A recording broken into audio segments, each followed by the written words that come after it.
Manx Radio Sports, brought to you by The Print Shed. Visit theprintshediom.com today to set up your personalised web shop for your sports club or business. A very good evening and welcome back to Friday Sport Preview. After a short break during the Alaban TT races, I'm Rob Pritchard, and over the next half hour we'll be diving into the sporting action taking place on the Alaban and beyond this weekend, coming up on tonight's programme.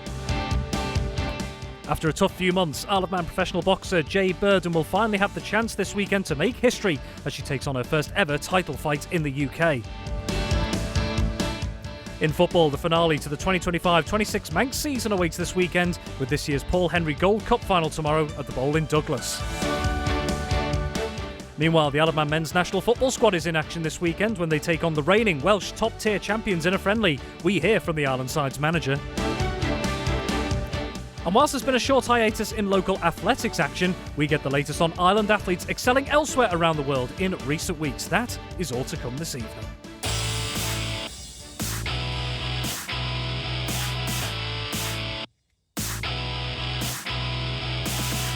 Welcome back to Friday Sport Preview. After that short break we took over the hectic fortnight, shall we say, of the 2026 Isle of Man TT races. Hope you've been keeping well over the past fortnight or so. Plenty to go through tonight, boxing and football, and also athletics to take a look at. And we're going to start in boxing because after a challenging couple of months, Isle of Man professional boxer Jade Burden has the chance to make history this weekend. The Grenade is due to face Katie Smith in a rearranged fight for the Commonwealth Silver Super Featherweight title at the Tough Sheet Community Stadium in Bolton on Saturday night. This fight was previously due to take place in April. However, the show it was part of was cancelled at short notice. Well, since then, Burden admits that cancellation made her reconsider her pro career in the sport. But with that behind her, she says she's fired up and ready to go for this huge opportunity tomorrow. Yeah, it means a lot. I think after I had the news of the last one, I was ready to jack it in because, you know, what you have to put yourself through mentally and physically, you know, it takes a lot. And I generally just did not know if I had the strength again to go again so soon. But yeah, I think I owe it to myself. I've been dedicated. I've just kept my head down. I've been patient. So yeah, and now I've got my chance again. So yeah, just really grateful and just wrapping myself up in cotton wool this week just to make sure I get there on Saturday, okay? And obviously after what happened last time, I mean, we saw the outpouring of support that you got as well. I mean, there were people even willing to put up donations, financial donations to try and make it happen in some way, shape or form. So when all that was going on and obviously, like you say, you found yourself in a pretty tough place, what did it mean to see how many people rallying around you to try and get this back on? Yeah, honestly, I was so touched by everyone's support and obviously the outpour that I got from people. It was just, yeah, it really just gave me a bit of a kick up the backside again, to be honest with you, because, you know, I was feeling a little bit down in the dumps, feeling a bit sorry for myself. But, you know, obviously I do this for myself, but knowing that I've got all these people behind me, you know, I also do it for them. So yeah, I'm going into Saturday, you know, so determined, so fired up, and I'm really, really ready to go. But obviously, just so grateful to everyone that's helped and supported, because without those donations, the fight wouldn't be going ahead this weekend, because, you know, it is at a cost, and everyone's got to get paid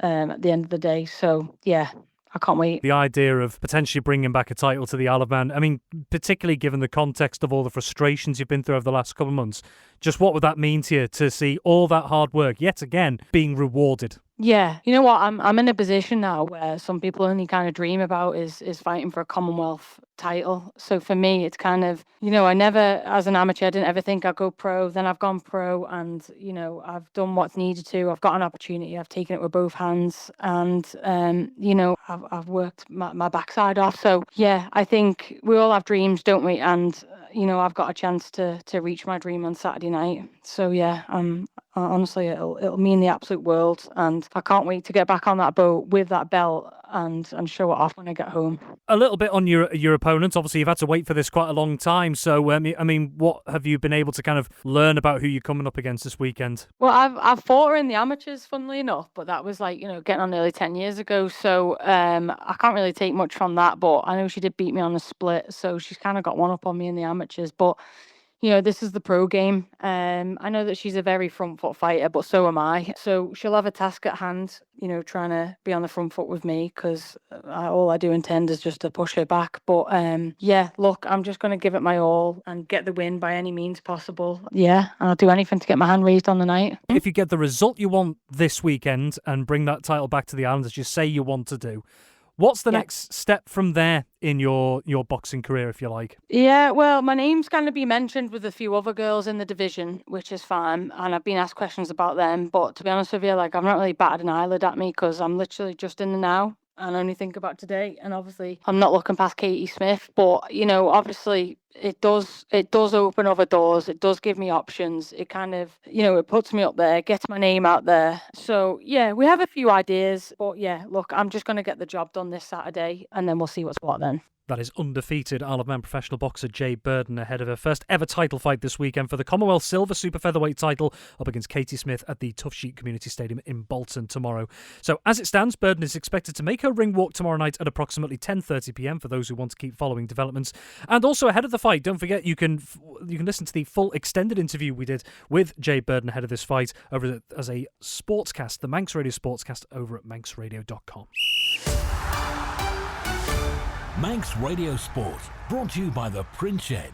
Visit thepritchard.iom.com today to set up your personalised web shop for your sports club or business. So, turning our attention to football, and the final act of the 2025-26 Isle of Man football season takes place this weekend as Ramsey Centre and Old Boys and Castletown face off in a battle of North versus South for the 2026 Paul Henry Gold Cup. Kick-off tomorrow at 2:45pm at the Bowl in Douglas, and it's been a quick turnaround because, of course, the semi-finals of the competition took place earlier this week after, I suppose, being rescheduled, if you like, given the backlog in the fixtures across Isle of Man football. It was rescheduled to after the Isle of Man TT races. Joining us this evening is our football correspondent, Tony Mepham. Tony, we're in almost uncharted territory here. I'm not used to seeing you at this time of the year, usually sunning yourself somewhere, but of course, still Manx football to be played and another piece of silverware up for grabs this weekend. Yeah, it is, and it's been a long haul slog towards the end of the season, Rob, to get where we were, because it was only purely that we lost one of the games on the Wednesday before the 23rd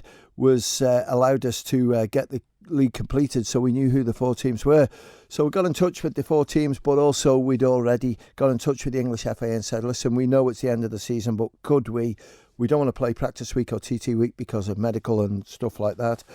Could we extend the season just for this cup competition? It's 3 games and we can get it done by the 13th. And they said, yep, fine, no problem, crack on. And that's what we've done, and all 4 sides were happy to play as well. Indeed, so just a quick reminder for those who don't know, the semi-finals took place on Tuesday night, and that's all Ramsey Centre and Old Boys, and a narrow 2-1 win against Moran Andres playing fields. And then in the Southern Derby, the Division 2 champions Colby beaten 5-0 at home by Castletown there as well. So Youthy and Castletown to meet this weekend. What did you make of those 2 results in midweek very quickly? I think the Castletown one, I think Castletown just want to prove a point because they've missed out on promotion by 1 point. The goal difference is far superior to Ramsey Centre, but it didn't happen for them. But, to be fair on it, I know Colby sort of warned me 4 or 5 days before the games were playing that they were struggling for players because some were doing the parish walk, also some were sort of injured. But, fair play to Castletown. It just tied in nicely with Jacob Crook being available for them because he bagged a hat-trick and Ollie Lee got a couple as well. But Ramsey Youth Centre, they've proved their point. They've got promoted and they're really looking forward to playing in the Premier League next season. And already with the Woods Cup in the bag, they're a big team to beat. So I think it's 2 great sides. OK, Moran and Colby just miss out, but I think this is going to be a really entertaining game. Yeah, just quickly on both sides and a little bit off what you've been saying there. Starting with Ramsey Centre and Old Boys, as you rightly point out, winners of this year's GH Call at Woods Cup, promoted as well to the Canada Life Men's Premier League next season after finishing second. It was a great battle in Division 2 for that second promotion place after Colby seemed to sort of, I suppose, walk away into the distance a little bit later in the season. But, Ramsey Youth Centre and Old Boys, I mean, that would be, how do you think the club would view the season if they've already got a piece of silverware promotion, if they could get another piece of silverware this weekend? I'll be mega. And I think, that's right the way through the whole team because they've been buzzing since, they got that Woods Cup and then the league happened for them because I think they thought that was beyond them. but it was just so many games at the end of the season, Rob, that strange results come in, and I think probably the one that cost Castletown was the defeat against Douglas Royal. But it is what it is; it's on the day. But when you look at, let's have a look at the team for Ramsey Youth Centre. When you look at new players who've come in and really sort of taken to the responsibility of getting the goals and pushing them along. People like Dylan Bullock, he's a young lad. You've got Leighton Ballard there as well. You've got older, more experienced players like Dylan Parishin, who sort of is advising the younger players what to do because he plays in that sort of position. Adrian Scarabuccia as well has scored important goals. So, it's been fantastic for Ramsey Youth Centre and Old Boys, and I'm sure Matthew Kelly would just love it if they could sort of complete their season by lifting the Paul Henry Gold Cup. But I think Castletown are in good form after that game midweek. I was just going to say, on to Castletown, like you say, obviously the agony, I suppose, of missing out on promotion by a point this season, but a 5-0 win, even if Colby, as you say, as the report suggests, may have been a little bit under strength, you're still beating the Division 2 champions by 5-0 in their territory. That's some statement coming into the final this weekend, particularly given they and other teams haven't played for a few weeks. Well, I totally agree, Rob, and I think it all boils down to when you think at the start of the season, we were both talking about Castletown potentially as champions to be promoted side, and it all sort of started off okay for them, and then it all sort of disappeared a little bit, and I think Gary Sansby disappointed with that one because he thought that they could go up. They give it a real good go towards the end of the season, but it didn't quite happen.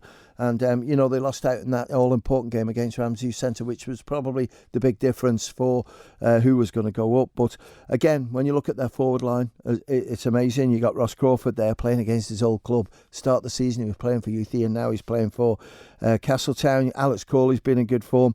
And Jacob Crook, I noticed he's not in the Ireland squad tomorrow to travel. So I think the reason why is he's got sort of something to try and prove tomorrow afternoon, and that's maybe score the important goals to get Castletown through. Yeah, we'll come to the Alabama men's national team in a moment, but Tony, just very quickly staying on this subject. So a reminder, the Paul Henry Gold Cup final taking place tomorrow at the Bowl in Douglas. Ramsey Centre All Boys versus Castletown, kick-off at 2:45pm.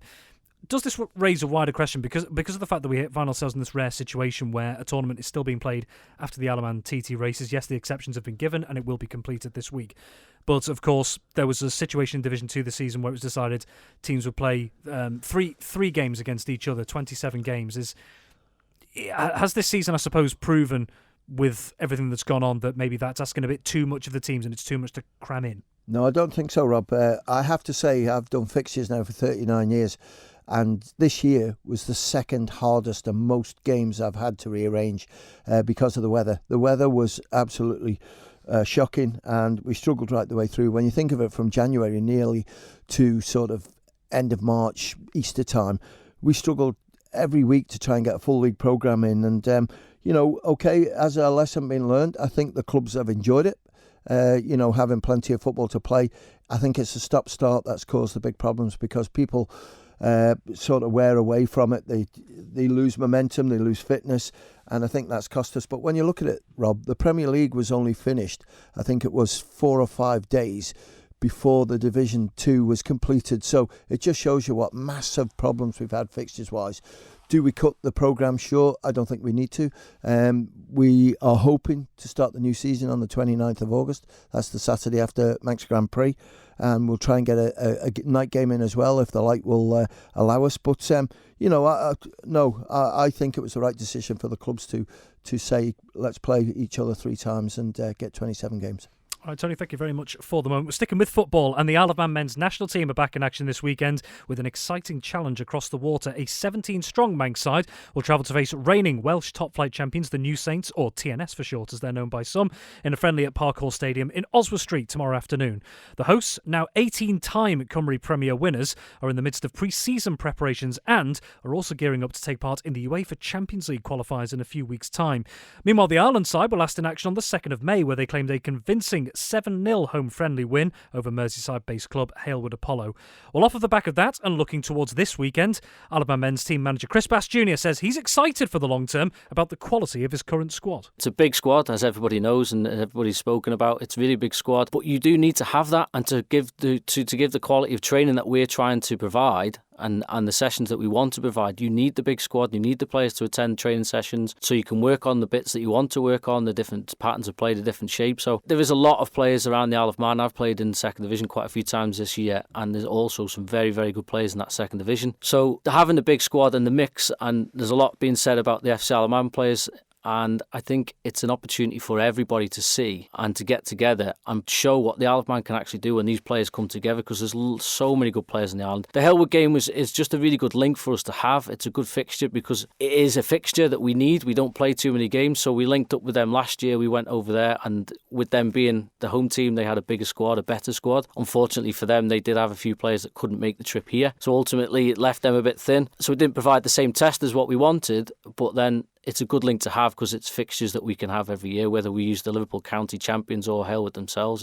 It's a good fixture that the Isle of Man needs. Turning to this weekend then, coming up against the New Saints, or TNS as they're known for short, and how many people address them by, I guess. Welsh Premier League or Cymru Premier champions this season coming up against them. So what are you looking forward to most about coming up against a team of that calibre this weekend? I want to test us to see where we are and see where we're at. We haven't been able to get everybody that's available for this weekend, but what we have got is 17 very, very good players and a good squad together to go, which I'm looking forward to seeing how we can fare against a team like that who won the Welsh Premier League at quite a bit of a canter last season. It also ties in quite nicely with their season, how they finish early and they're now into pre-season preparing for UEFA Champions League qualifiers. So they're into the first round of the Champions League qualifiers in a month's time. So they'll be in training now, so they'll be raring to go for that.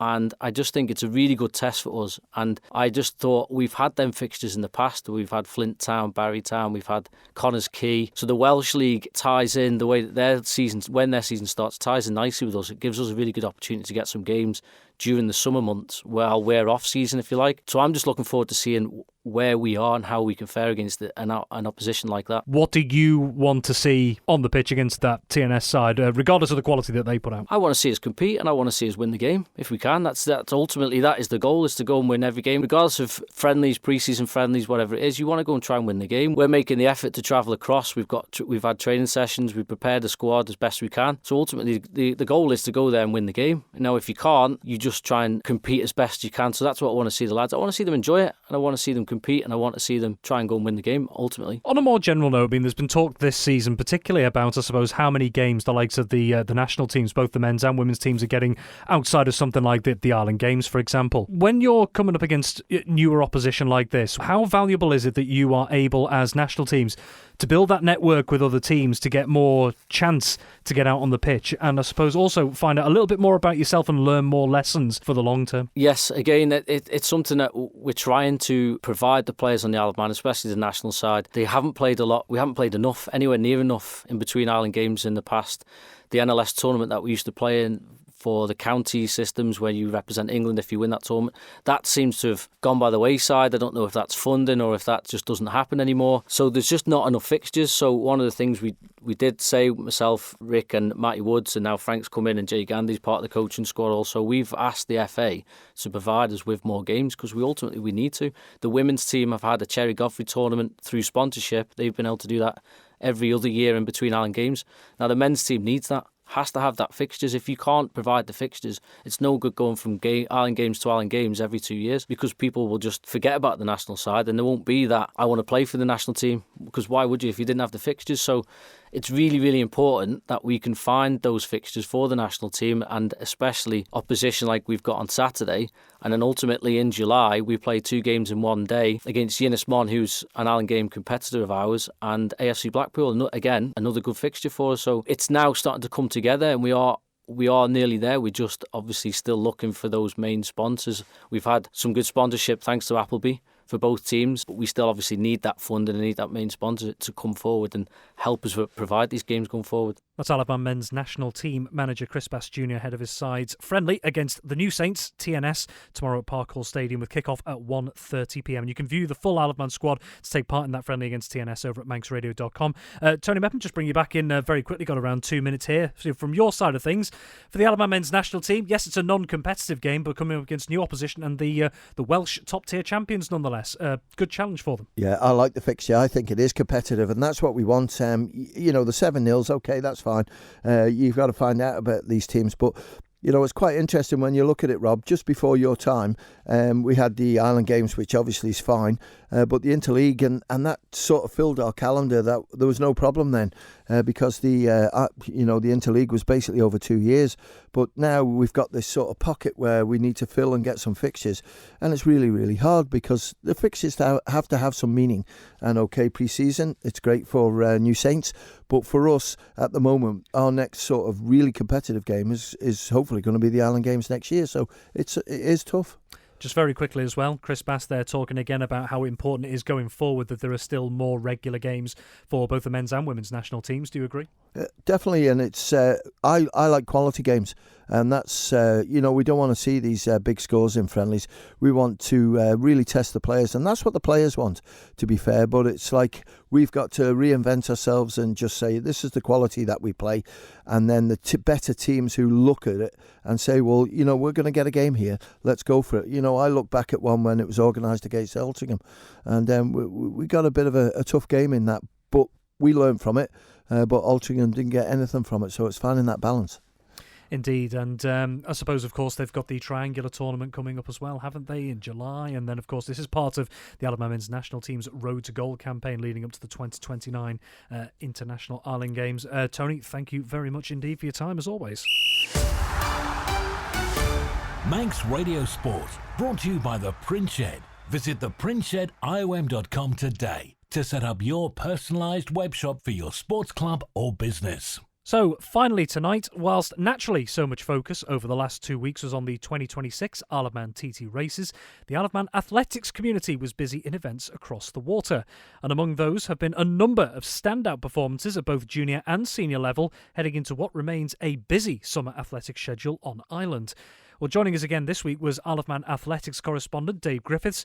He gives us the lowdown on some of the key highlights of the last few weeks, as well as what is coming up in the short term. Well, of course, with the TT, we've had a 3-week hiatus in the local athletics fixtures, which we don't normally get at any other time of the year. But while that's been going on, we've had so many of our athletes have been excelling on the adjacent isles and also further afield. I think possibly one of the standouts was that we had 3 young race walkers who were selected to represent England in an international race walking event in Madrid. We had Tim Perry of Northern AC, Honey Mae Davis of Manx Harriers, and Holly Salter of Northern AC. They were all selected to walk for England in the 5-kilometre race, and all 3 of them acquitted themselves absolutely outstandingly. The conditions were really difficult, and they were competing in temperatures of 35 degrees in Madrid, competing internationally for the first time with the nerves that come with that. And the reports, both from their manager Tom Bosworth and from Steve Partington, who went over there to support them, the reports were really complimentary about how they did. We've also had in the UK over the last couple of weeks 2 of our outstanding middle distance runners been in brilliant form. We've had Sam Perry, who is now a student at Loughborough University. Just a couple of nights ago, he set a new personal best in the 800 metres in a British Milers Club meeting at Trafford with a time of 1:51.19, which is really excellent. And then the previous week, Kai Lewis, who's a student at Millfield School, he also competed in a BMC meeting at Birmingham University, and he ran 3:51.78 in the 1500 metres, which again is really outstanding. When you add what they're doing to what David Malarkey is doing in the US, it just shows a standard of Manx middle distance running at the moment. It's absolutely phenomenal. And while we're talking about David Malarkey, we have to mention that just recently he ran a 5,000 metres race in Los Angeles just 3 or 4 weeks ago, I think, in a time of 13 minutes 9.40 seconds, which is bordering on world class. He, of course, is one of our 5 Commonwealth Games athletes for this summer, which is just an incredibly exciting prospect. Then, as well as that, we had a week or so ago, we had the Swansea Half Marathon, where a number of our local competitors were in action. We had Krista Kane, who's had a slightly difficult 2026 after a phenomenal 2025. Krista's had 1 or 2 problems with illness and minor injuries, but she's right bang in form now, and she became the British Masters champion in that race. She ran a time of 1 hour 15 minutes and 11 seconds. She was the 5th woman overall in a field of nearly 3,000. And also in that race, we had Dawn Dawn Atherton, who finished 4th in the Vet 40 category. She ran a new personal best time of 1 hour 22 minutes and 50 seconds. And a really big shout out as well to a Vet 60 athlete, Helen Simpson, who's been on the athletics scene for decades. She's a former Island Games competitor, I believe. And she broke the Isle of Man Vet 60 record for the half marathon with 1 hour 39.20, which again is a brilliant performance. And then added to those, one of our other outstanding veteran athletes, Joanne Sharder, who beat her own personal best and Isle of Man Vet 55 record in Cape Town recently. She went to compete in the Cape Town Marathon, ran a time of 3 hours 13 minutes and 14 seconds. Again, absolutely fantastic performance, only a few weeks after running the London Marathon as well. Isle of Man athletes are really flying the flag for the Isle of Man all over Europe, all over the world. It's fantastic to see. Locally, what have we got coming up in the next couple of weeks? There's obviously one big event coming up next weekend that comes to mind. Yeah, we're very much into the summer athletics fixtures now, which seems a bit odd because as we look out of the window recording this, it looks more like the middle of the winter. But Friday, which is this evening, we have the second round of the Northern AC Ramsey Park Run down at the Murrig Park. And then on Saturday, we've actually got a double header. We've got the Manx Harriers Track and Field Championships, which is at the NSC. And that has also been opened up to athletes from other Isle of Man clubs as well in the under 14 age group and above. The entries have closed for that, but it should be a really good day's competition. Also on the same day, we have the second round of the new Summerhill League, which is essentially the same as the former Winterhill League, but it's just the calendar has changed round. So that's organised by Manx Fell Runners. And then looking ahead a little bit further to next weekend, on the next Friday evening, we have the third round of the Western AC organised Dave Phillips series down on Peel Promenade, with the races for the younger athletes on the promenade and for the older athletes using the Headlands course, which is quite a stiff climb. And then, of course, the following day, week on Saturday, we have the really big one, probably the biggest athletics fixture of the year, certainly in terms of competitor numbers, and that's the Parish Walk, which obviously we'll be talking about in greater detail over the next week or so. And then the following week after that, we have round 3 of the Isle of Man Track and Field League, which is at the NSC on Wednesday the 24th of June. And then on Friday the 26th, we have the third round of the Ramsey Park Run. That was Isle of Man athletics correspondent Dave Griffiths, just taking a little look back over some of the athletics action that's been happening off Ireland and elsewhere around the world over the last couple of weeks, and looking ahead to what's going on this weekend, and also, of course, coming up next weekend. Loads of eyes will be on the 2026 Parish Walk. Hundreds expected to take part once again in all or part of that gruelling 85-mile walking course around the Isle of Man. That's just about all we have time for on Friday Sport Preview this week. Many thanks for joining us, and many thanks as always to our guests this week. Don't forget as well, if you want to catch up on anything you may have missed in tonight's programme, it will be available as a podcast later this evening. And don't forget as well, you can catch up with all the latest Isle of Man sports news over on the Manx Radio Sports Hub, which is available at www.manxradio.com. So all that's left for me to say is have yourself a wonderful Friday evening, whatever you're doing, and also have yourself a wonderful weekend as well. But from us, until next time, it is bye for now. Manx Radio Sport, brought to you by the Pritchard. Visit theprintshed.iom.com today to set up your personalised web shop for your sports club or business.